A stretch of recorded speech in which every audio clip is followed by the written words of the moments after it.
Hola, ¿cómo estás? Quiero brindarte un gran y cariñoso saludo en el nombre de nuestro Señor Jesucristo. Estamos muy contentos porque a través de este estudio bíblico, esta serie temática relacionada con Daniel y Apocalipsis, nos has estado visitando. Hemos dicho fehacientemente que en parte conocemos y en parte profetizamos.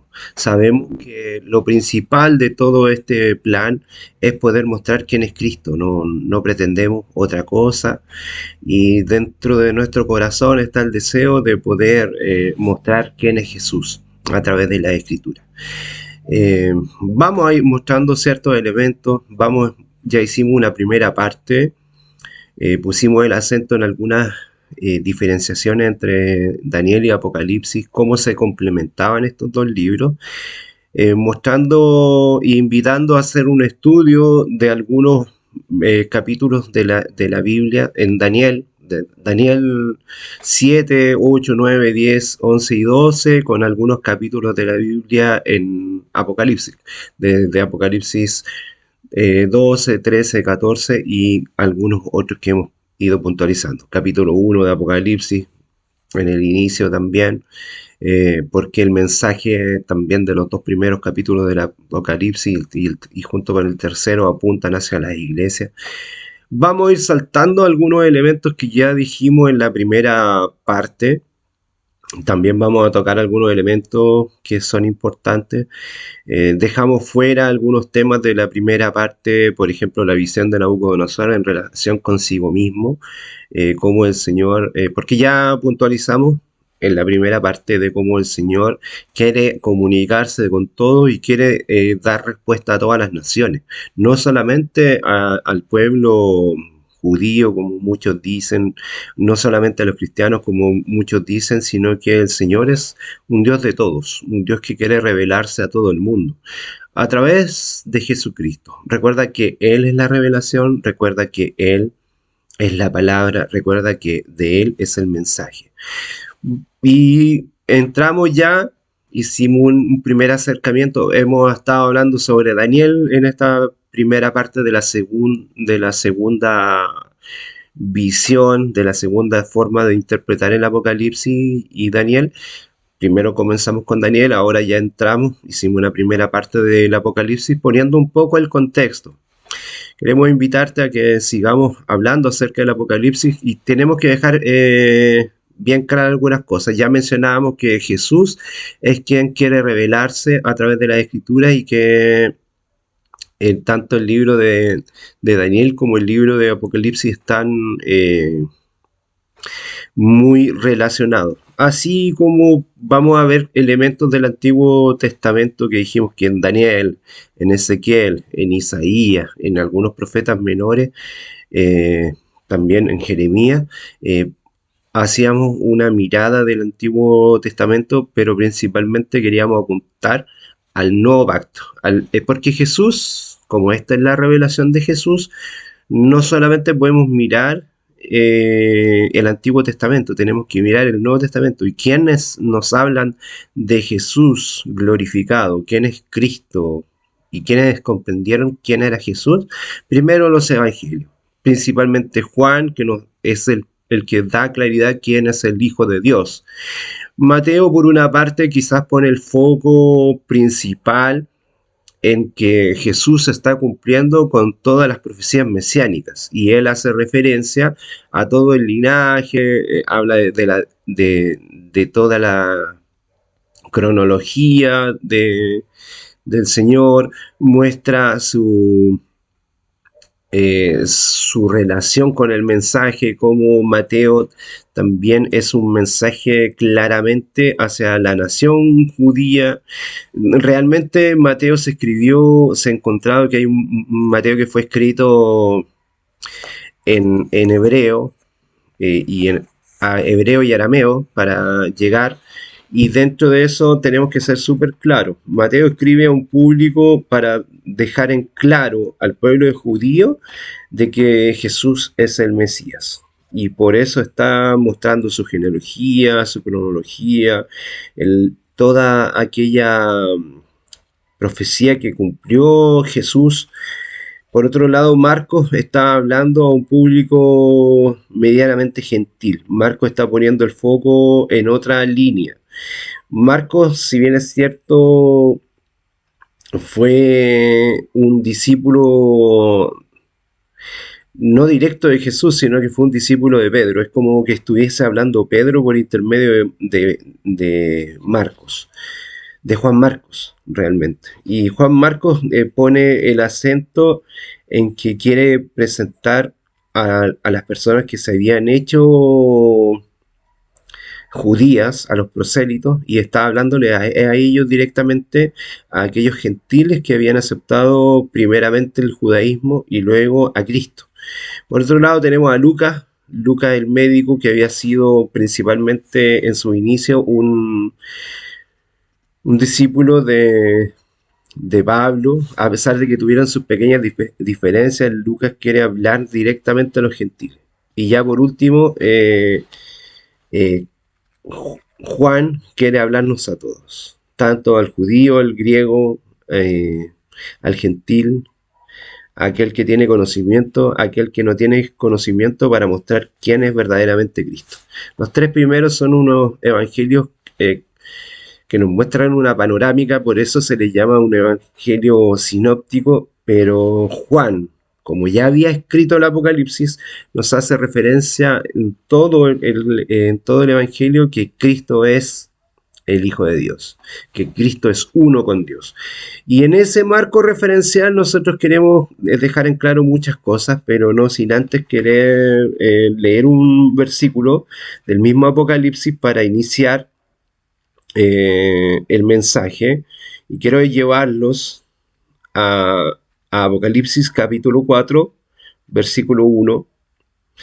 Después de que las 7 iglesias reciben primero un elogio de parte del Señor Jesús por medio del mensajero, de esos mensajeros, luego recibe una especie de amonestación para que proceda a la metanoia, al arrepentimiento.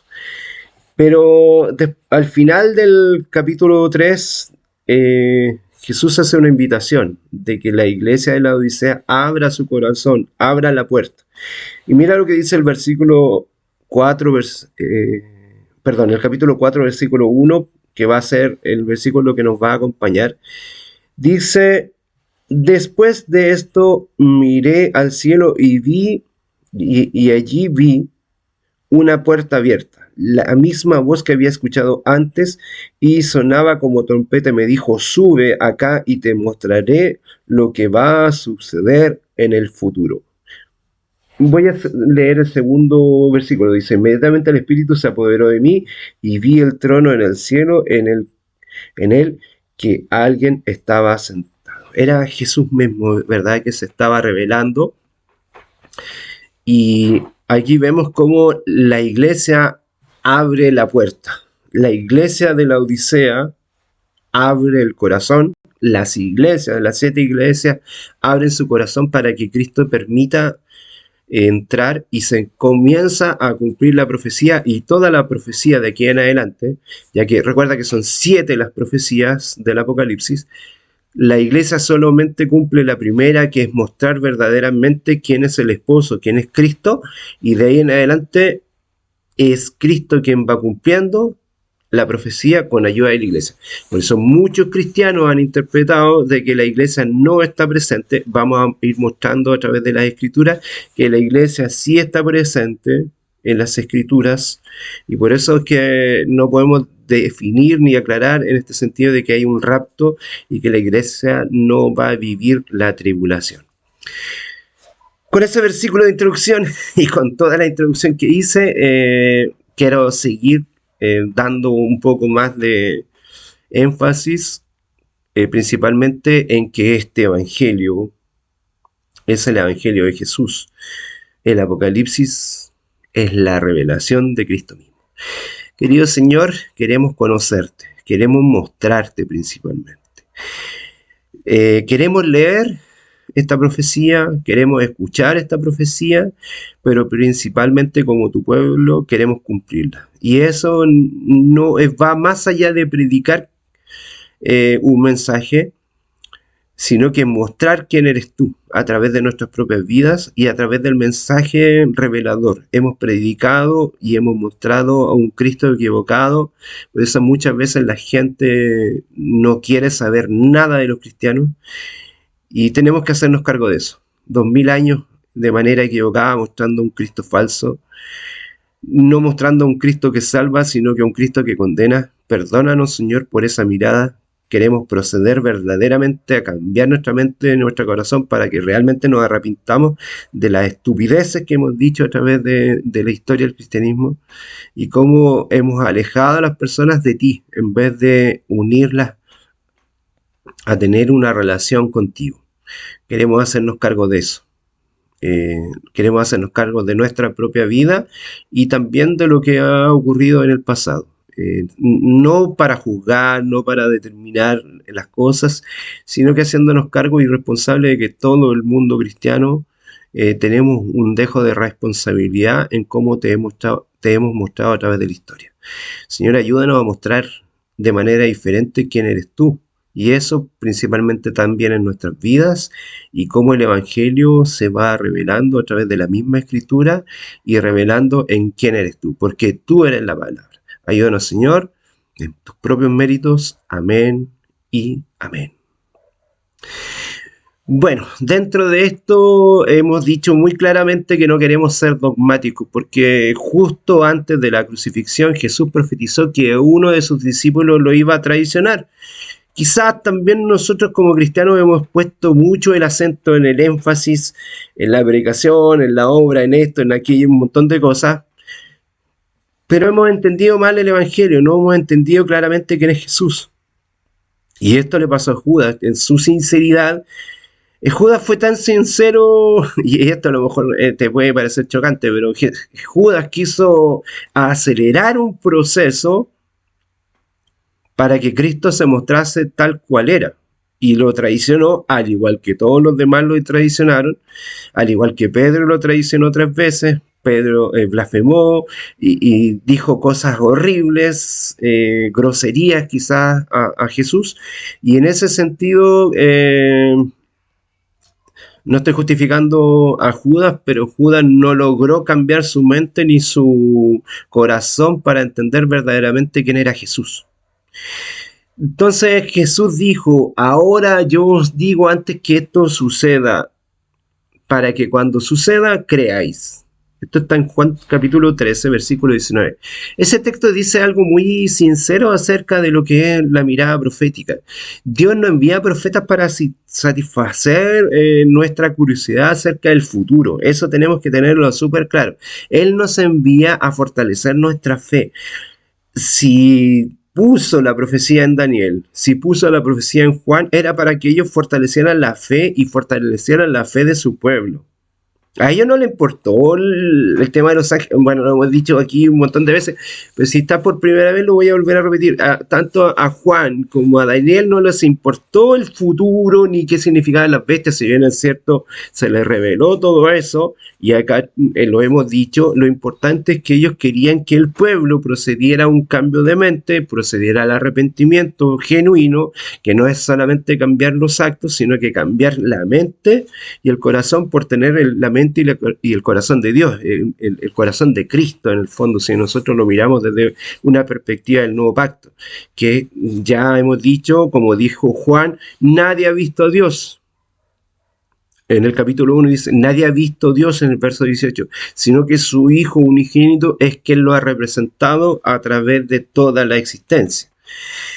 Este principio tiene que movernos para que podamos interpretar claramente el Apocalipsis, que es revelar quién es Jesús. Podemos identificar con cierta seguridad la forma como la profecía se ha cumplido en muchos sentidos a través del tiempo, a través de la historia, sin caer en una mirada historicista que defina que acá sucedieron estos hechos y esto es puntual. Muchos de estos eventos que quizá algunos hermanos dicen que se cumplieron en tal época, muchos de ellos se van a replicar en el futuro escatológico, y eso tienes que tenerlo muy claro, y eso tú lo ves también en la profecía y el mensaje de las cartas de amor que se le entrega a las 7 iglesias, porque si tú lo pones solamente decir que la iglesia de Esmirna, que la iglesia de Filadelfia, que la iglesia de la Odisea, que la iglesia de Éfeso, a tal momento histórico, te estás contradiciendo con la promesa.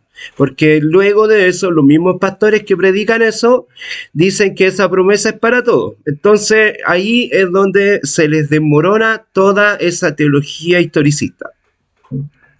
Te pido nuevamente disculpas porque cuando a veces estamos realizando un mensaje, también aquí hay movimiento, hay ruido y hay gente que está hablando y está haciendo su trabajo, y eso también es muy entendible. En este momento está pasando una persona vendiendo sus productos, está vendiendo verdura, y por eso es que vas a escuchar a lo mejor un poco más de ruido.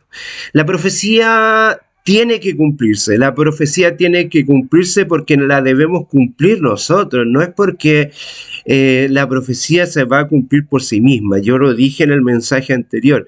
Pues sí se va a cumplir en un tiempo determinado, pero si nosotros como pueblo de Dios estamos invitados a leer, a escuchar y a guardar, o sea, a cumplir la profecía, que fue algo que leímos, y lo voy a volver a leer. Esto está en Apocalipsis capítulo 1, verso 3. Dice: afortunado o bienaventurado, esta es una versión más moderna, dice: afortunado el que lee esta profecía, y también con los que escuchan y hacen caso de este mensaje. O sea, cumplir, es mostrar verdaderamente quién es Jesús, es hacer caso, cumplir con la profecía, porque está cerca el tiempo en que esto sucederá. Hay un condicionante, que es que tú y yo podamos cumplir, y eso está profetizado, que cuando el pueblo de Dios comience a cumplir con la profecía, Cristo vendrá. Por eso es que el mensaje de la iglesia primitiva fue tan potente, porque ellos se dedicaron a cumplir la profecía. Ellos creían verdaderamente que Cristo estaba a las puertas, que Cristo iba a volver en su momento, en su minuto.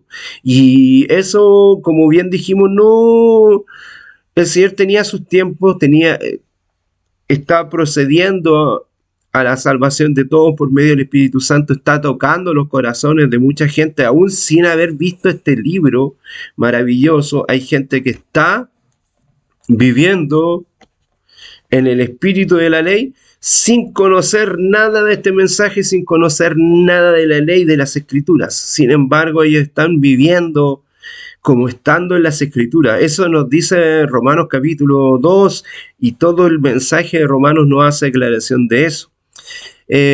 Juan escribe sus profecías para los creyentes de sus días. Él está entregando un mensaje para que por medio de las 7 iglesias ellos procedan a un cambio de mentalidad. Daniel está escribiendo para que su pueblo, que está a punto de ser liberado, están cumpliendo los 70, está por cumplirse los 70 años, y él está escribiendo para que su pueblo, no es para que sepa lo que va a pasar 2000 años después, y que el imperio babilónico iba a caer, y que luego iban a estar los medo persas, y después los griegos, después los romanos, y así sucesivamente hasta que llegara Cristo y todo lo que significaba el anticristo, el cuerno pequeño. No, a él le interesaba, al mismo que Juan, que su pueblo procediera al arrepentimiento y se dedicara a la adoración y mostrara verdaderamente al mundo quién es Dios. Tú y yo, que tenemos una revelación mayor en la persona de Jesús, porque ya sabemos cómo es el Padre por medio de Jesús, que el Padre es un Padre amoroso que ama. Como ya tú lo sabes, tienes que mostrar verdaderamente cómo es Jesús, y eso es lo que tienes que predicar. ¿Qué estás predicando? ¿En qué se basa tu predicación? ¿Cuál es el sentido de tu predicación? ¿Es revelar quién es Cristo? ¿O has predicado un Cristo falso, un Cristo condenatorio? ¿Un Cristo que nos va a llevar al infierno? ¿Un Cristo que no tiene nada que ver?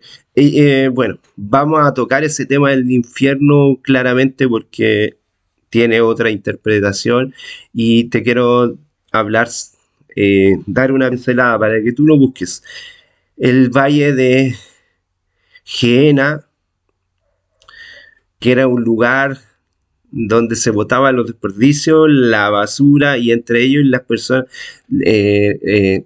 animales muertos y personas muertas. Recuerda que para el pueblo judío eso era contaminación, y debían ser quemados en un proceso continuo. Eso te voy a Valle de Gion para que tú lo busques y hagas un entendimiento acerca de que esa es la palabra que se ocupa para infierno, el cual después en la Edad Media toma otro significado un poco basado en la Divina Comedia de Dante Alighieri, y se cambia plenamente el enfoque. Pero la profecía debe cumplirse en nosotros. Podemos identificar con cierta seguridad la forma como la profecía se ha cumplido desde que fue presentado en Daniel y en Juan en el Apocalipsis, pero cuando venimos a la parte donde la profecía tiene que cumplirse, nos toca a nosotros una responsabilidad. ¿Podremos ser capaces de tener un sentido general sobre la forma en que la realización de ese cumplimiento profético tendrá lugar en nuestras vidas? ¿O vas a caer en el dogmatismo para decir que esto será de una forma, será de otra forma, independiente de la forma en que estás cumpliendo la profecía? Por eso Juan escribió, como dije, a los creyentes de su época para que ellos cumplieran la profecía. Y los creyentes de su época dieron todo porque creían que Cristo venía pronto. Los primeros apóstoles hicieron eso, los primeros discípulos, los primeros líderes de la iglesia, los primeros pastores, los primeros diáconos se dedicaron por completo a la predicación. Eso es lo que se espera en el futuro y creemos en la palabra de Dios que eso va a pasar. Y quizás no va a pasar con los cristianos que somos tú y yo. Porque quizás no lo estamos entregando todo. Quizás van a haber otros que van a entregar todo, su vida y todo su ministerio para cumplir verdaderamente la profecía. Aquellos que leen, aquellos que oyen o escuchan las palabras de la profecía, pero principalmente aquellos que guardan, como dije acá en esta versión, como aquellos que hacen caso a la profecía o que obedecen a la profecía, a lo que ahí está escrito, porque el tiempo está cerca. ¿Podemos contar con esa bendición? Yo creo que sí. Espero que eso sea lo que nos pueda movilizar, que nosotros podamos cumplir con la profecía. Vamos a dar un pequeño marco referencial entre el primer capítulo, para que tengamos una referencia.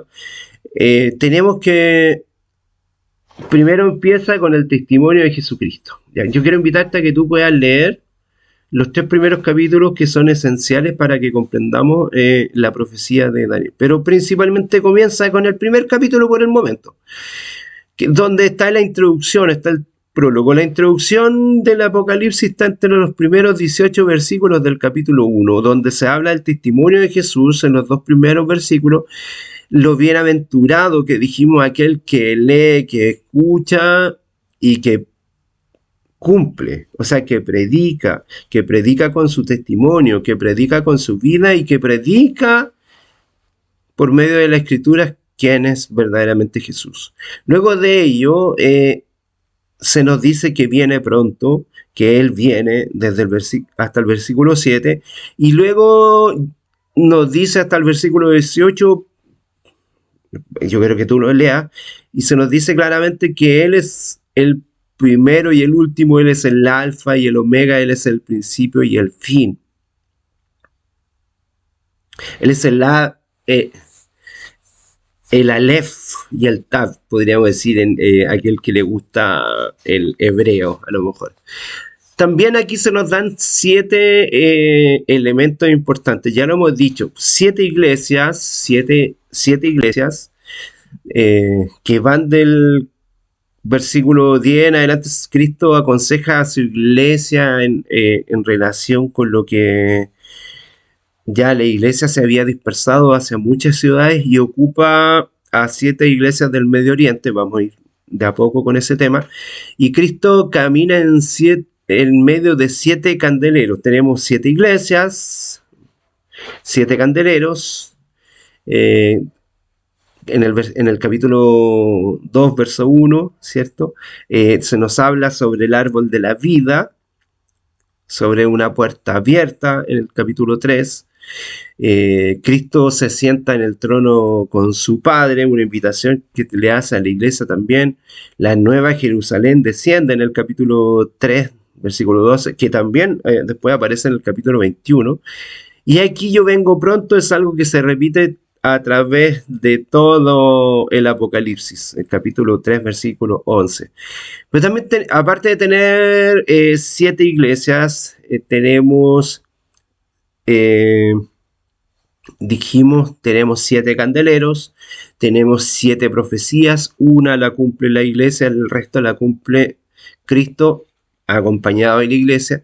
Tenemos 7 sellos que deben ser abiertos, del capítulo 4 al capítulo 8, y Cristo va protegiendo a su pueblo afligido. No quiere decir que no esté presente, porque si tú miras del capítulo 4 al capítulo 8, la iglesia sí está presente y están las vestiduras blancas, están los mártires, muchos elementos. Por ejemplo, el cielo se abre, que nosotros dijimos que era una referencia a lo que venía diciendo acerca de la iglesia de la Odisea, que es la que tiene que abrir el corazón, que todas las iglesias tienen que abrir el corazón para que Cristo entre, que está golpeando por fuera del corazón nuestra puerta y se abre la puerta y Cristo puede entrar. Y de aquí en adelante Cristo se hace cargo. El jinete del caballo blanco, seguido de jinetes en caballos de variados colores, en el capítulo 6 es muy interesante. Y nos va mostrando en aspectos escatológicos y históricos todo lo que va sucediendo y todo lo que pasa en la iglesia. Entonces tú no me digas que la iglesia no está presente, que la iglesia fue raptada. El alma de los mártires bajo el altar que está pidiendo que se lleve a cabo el juicio es parte de los 7 sellos también. Y tú puedes verlo en capítulos distintos como el capítulo 6, el capítulo 9, el capítulo 10 nos está mostrando. El capítulo 3 nos habla de vestiduras blancas que se promete a todas las iglesias. Ahí es donde los historicistas, los hermanos historicistas se caen cuando dicen que solamente marca un periodo de tiempo en la iglesia, porque las vestiduras de iglesias son para todo el periodo de tiempo. O tú me vas a decir que, por ejemplo, la iglesia de Esmirna o de Éfeso no tiene derecho a usar vestiduras blancas, porque supuestamente el mensaje de esa iglesia es para un periodo de tiempo. También se nos muestran reyes y se nos muestran visiones generales en cuanto a lo que nosotros vivimos. Del capítulo 6 en adelante hasta el 16 se nos va mostrando. Que es lo mismo que está mostrando Daniel en cierta medida. Entonces, ¿cómo me estás diciendo que la iglesia no está presente?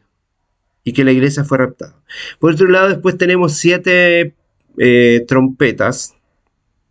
También tenemos 7 juicios. O tenemos 7 plagas, por decirlo de una manera. Y son advertencias al mundo. En realidad no son juicios, son advertencias al mundo para que el mundo proceda a la metanoia. Tenemos en el capítulo 8 algo relacionado con la tierra, en el versículo 7. Luego en el capítulo 8 tenemos algo relacionado con el mar.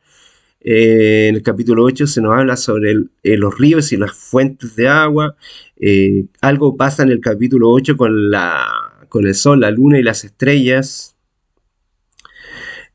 También se nos habla acerca del río Éufrates en el capítulo 9. Entonces, ¿cómo estás diciendo que no está la iglesia? Grandes voces que se dan entre el capítulo 11 y se declara que el reino es de Cristo. ¿Quién lo está declarando si no es la iglesia? ¿Quién lo declara si no es la iglesia? Y tú dices como cristiano que la iglesia del capítulo 4 en adelante es raptada. Luego se nos muestra una gran controversia entre el capítulo 11 y el capítulo 14, las aflicciones de la madre y sus hijos, la mujer, la madre vestida de blanco. ¿A quién está representando? Capítulo 12, verso 1 y 2. Luego se nos habla en el capítulo 12, en el verso 17, los hijos, que son la iglesia, que guardan los mandamientos y tienen la fe de Jesús. La mujer en el desierto, el capítulo 12, 14. Una bestia con 7 cabezas y 10 cuernos, el capítulo 12 y 13. Luego se nos hace mención de que ha caído Babilonia. Y tú dices que no está presente en la iglesia. Luego se nos dice en el capítulo 12 cuál es el testimonio de Jesucristo en el capítulo 12. Entonces hay muchos elementos que no quiero discutir contigo, solamente quiero que reflexiones. ¿Por qué la iglesia no estaría presente dentro de la gran tribulación? ¿Por qué la iglesia está marcada por periodo histórico y las profecías de las cartas y el galardón que el Señor dará va a ser solamente a un periodo de tiempo? Es que es ridículo esas dos visiones. La visión pretribulacionista, es ridículo decir que la iglesia no estará presente en el periodo final de la gran tribulación, cuando a través de los símbolos vemos que la iglesia está presente en todo el Apocalipsis. Es ridículo decir que las 7 iglesias marcan un periodo de tiempo cuando la promesa... Voy a leer solamente las promesas, nosotros ya mencionamos este tema. Mira lo que dice en Éfeso. Así que recuerda donde estabas antes de caer. Cambia y haz lo que hacías al principio. Si no cambias, vendré a ti y te quitaré tu candelero de tu lugar. Pero tienes esto a tu favor, al igual que yo odia lo que hacen los nicolaitas. Oigan bien lo que el Espíritu dice a las iglesias. Al que salga victorioso, le permitiré comer del árbol de la vida que está en el jardín de Dios. ¿Crees tú verdaderamente, el Señor te ha dotado de inteligencia, crees tú que la carta a la gente de Éfeso, o sea, solamente el primer siglo va a ser los que van a tener derecho a comer del árbol de la vida? ¿Cómo puedes decir que esta iglesia representa solo un periodo histórico?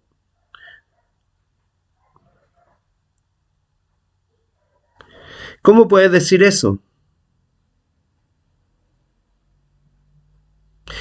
En segundo lugar, la iglesia de Esmirna, yo te premiaré, si no renuncias a tu fe, yo te premiaré con la vida eterna. O sea, solamente la iglesia de Esmirna tendrá la vida eterna. Que según tú, como historicista, marca solo un periodo de tiempo.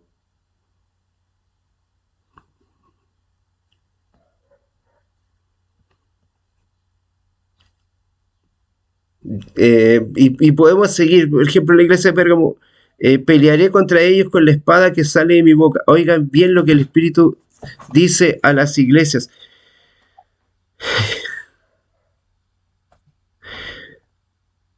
¿Cómo puedes decir que el Señor, por medio de la Escritura, defenderá a un solo periodo de tiempo y al que salga victorioso con esta iglesia se le dará el maná escondido y tendrá una piedrecita blanca y estará escrito su nombre nuevo en la iglesia de Pérgamo? Estos mismos pastores historicistas, después que predican esto, dicen que tú y yo, que no vivimos en ese periodo que ellos dicen que representa la iglesia de Pérgamo, recibiremos una piedrecilla blanca con un nombre nuevo. Las 7 iglesias hablan de completud. No quiero extenderme con eso porque ya lo hicimos en una primera parte. Te invito a que veas la primera parte y puedas comprender este tema. Entonces no podemos tener una mirada historicista limitada. Muchas cosas se marcaron en la historia, por supuesto que sí. Sería ridículo no mencionar eso. pero tienes que entender claramente hacia lo que está apuntando. Que el Señor te bendiga grandemente y que podamos seguir en este estudio para revelar quién es Jesucristo. Bienaventurado el que lee, bienaventurado el que escucha la profecía, pero principalmente bienaventurado el que la cumple, el que la guarda, el que está haciendo con su vida un mostrar de Jesucristo. Que el Señor te bendiga grandemente. Gracia, gracia y paz.